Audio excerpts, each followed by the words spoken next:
Burst Fade tutorial.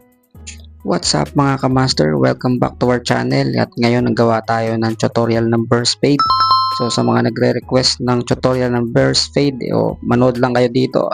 Okay, rektahan na. So gumamit tayo ng guard number 2 dyan at pagkatapos nyan ay nag-comb over tayo gamit ang aking made show hair clipper at yung aking kulilang na detailer ay gumawa tayo ngayon ng guideline. Next, nag-open lever tayo gamit ang aking KMA.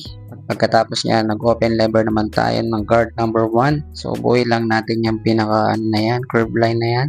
Gumamit tayo dito ng 1.5 at naka-close lever tayo dyan mga kamaster. After nyan, nag-0.5 tayo, naka-close lever pa rin. Bali, yung ginamit nating guard sa likod ni Idol is guard number 3 na naka-close lever. Alisin na natin yung pinaka-guideline natin sa ilalim. At syempre, alisin na natin yung pinaka-guhit dito at i-blend na natin ng maigi para mas maganda yung transition.